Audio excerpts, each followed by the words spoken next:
السلام عليكم ورحمة الله وبركاته. نحمده ونصلي على رسوله الكريم. أما بعد، فأعوذ بالله السميع العليم من الشيطان الرجيم. بسم الله الرحمن الرحيم. يا أيها الذين آمنوا اتقوا الله وقولوا قولا سديدا يصلح لكم أعمالكم ويغفر لكم ذنوبكم ومن يطع الله ورسوله فقد فاز فوزا عظيما. صدق الله العظيم. سامعین کرام، میں نے جو آیات مبارکہ آپ حضرات کے سامنے تلاوت کی ہیں، ان میں اللہ تعالی مؤمنین سے ارشاد فرما رہے ہیں، یا ایھا الذین آمنوا، اے وہ لوگو جو ایمان لائے ہو، اتقوا اللہ، اللہ سے ڈر جاؤ، وقولوا قولا سدیدا، اور سیدھی اور سچی بات کیا کرو، یصلح لکم اعمالکم، اللہ تمہارے اعمال کو درست کر دیں گے، وَيَغْفِرْ لَكُمْ ذُنُوبَكُمْ، اور تمہارے گناہوں کو معاف کر دیں گے، وَمَنْ يُطِعِ اللَّهَ وَرَسُولَهُ، اور جو کوئی شخص اللہ کی اور اس کے رسول کی اطاعت و فرما برداری کرے گا، فَقَدْ فَازَ فَوْزًا عَظِيمًا، یقیناً وہ کامیاب ہونے والوں میں سے ہے، وہ کامران ہونے والوں میں سے ہے۔ سامعین کرام، ان آیات مبارکہ میں اللہ تعالی مؤمنین سے مخاطب ہو کر کے فرما رہے ہیں کہ مومنوں، دو کام کر لو، اور اس کے فوائد بھی آگے ذکر کیے ہیں۔ وہ دو کام کون سے ہیں؟ پہلا کام تو یہ ہے، اتقوا اللہ، اللہ سے ڈر جاؤ۔ آپ نماز پڑھنے والے ہیں، نماز کا وقت ہو چکا ہے،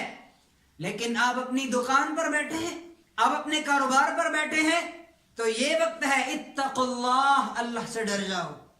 اللہ کا خوف، اللہ کی خشیت اپنے دل میں پیدا کر لو کہ اللہ کا بلاوا آ چکا ہے، اب سارا کاروبار، یہ دکان، یہ مکان، یہ پیچھے ہے، اللہ آگے ہے۔ آپ تجارت کو چھوڑ کر کے مسجد میں چلے جائیں، یہ اللہ کا ڈر ہے۔ اللہ کے دربار میں چلے جائیں، یہ اللہ کا ڈر ہے، یہ اللہ کا خوف ہے، یہ اللہ کی خشیت ہے۔ آپ کوئی گناہ کرنے لگے ہیں، اللہ کی بغاوت اور سرکشی کا کام کرنے والے ہیں، تو یہ وہ وقت ہے، اتقوا اللہ، اللہ سے ڈر جائیے۔ اپنے دل میں اللہ کا خوف اور خشیت پیدا کر لیجئے کہ میں گناہ کرنے لگا ہوں، اللہ تعالیٰ کے حکم کے خلاف ورزی کرنے والا ہوں، اللہ کی بنائی ہوئی حد کو توڑنے والا ہوں۔ اگر اللہ کی پکڑ آ گئی، اللہ کی طرف سے کوئی سزا آ گئی تو کیا ہوگا؟ یہ مقام ہے ڈرنے کا۔ اگر آپ کسی پر ظلم کرنے والے ہیں، آپ کسی پر زیادتی کرنے والے ہیں، تو یہ وہ وقت ہے، اتقوا اللہ، اللہ سے ڈر جائیے۔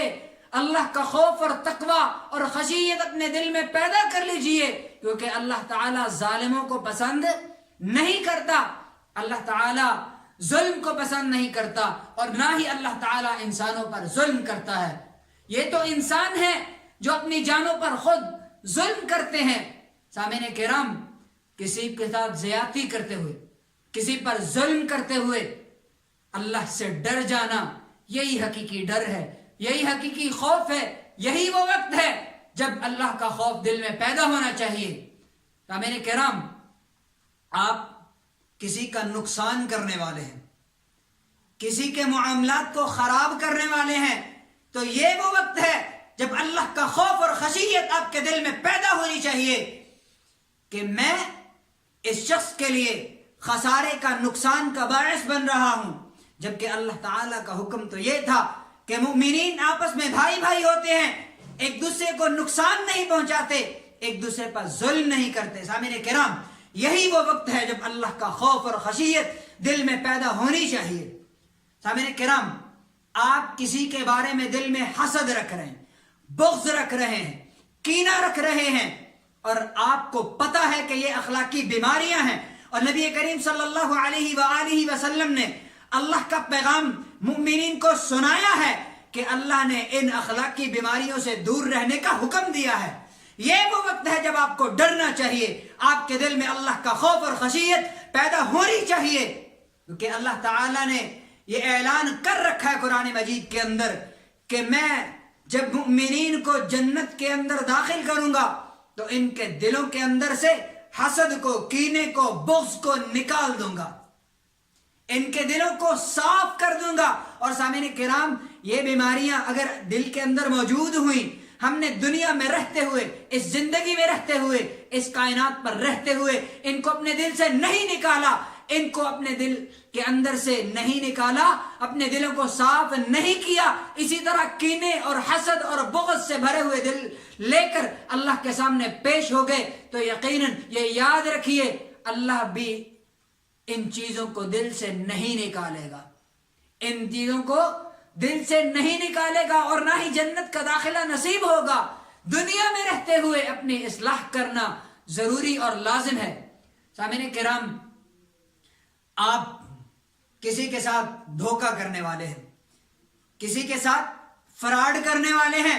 جھوٹی قسمیں اٹھا کر اپنا مال بیچنے والے ہیں, تو یہ وہ وقت ہے جب اللہ کا خوف اور تقوی اور خشیت آپ کے دل میں پیدا ہونی چاہیے. کیونکہ نبی کریم صلی اللہ علیہ وآلہ وسلم نے منع کیا ہے, آپ صلی اللہ علیہ وسلم نے روکا ہے کہ مسلمان کسی دوسرے مسلمان کو دھوکہ نہیں دیتا, مسلمان کسی دوسرے مسلمان کے ساتھ فراڈ نہیں کرتا, مسلمان کسی دوسرے مسلمان کے ساتھ ظلم و زیادتی کرتے ہوئے اور جھوٹی قسم اٹھا کر اپنے مال کو اچھا بنا کر بیچتا نہیں, بلکہ مال کے اندر اگر عیب موجود ہوتا ہے وہ خریدار کے سامنے بیان کر دیتا ہے اس کے عیبوں کو, تو اللہ تعالیٰ کی طرف سے اس کے اندر بھی برکت ڈال دی جاتی ہے. سامعین کرام, نبی کریم صلی اللہ علیہ وآلہ وسلم کا فرمان گرامی ہے جو میں نے آپ کے سامنے پیش کیا ہے کہ حسد سے بچو. یہ حسد نیکیوں کو کھا جاتا ہے, اور آپ صلی اللہ علیہ وسلم نے اجازت بھی دی ہے کہ دو چیزوں کے اندر حسد کر سکتے ہیں, وہ بھی میں نے آپ کے سامنے بیان کیا ہے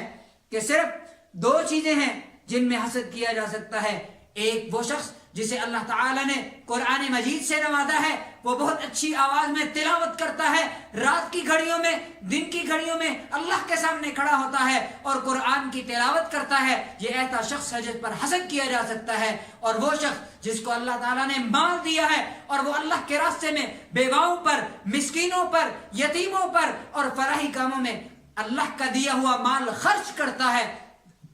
تو یہ وہ شخص ہے جس پر حسد کیا جا سکتا ہے. اللہ تعالیٰ سے دعا ہے کہ اللہ تعالیٰ ہمیں بھی توفیق دے کہ ہم اپنے دل سے ان اخلاقی بیماریوں کو نکال پھینکیں, اور اللہ تعالیٰ ہمیں ان اخلاقی بیماریوں سے بچ کر اور جو اچھے اخلاق ہیں ان کو اپنے اندر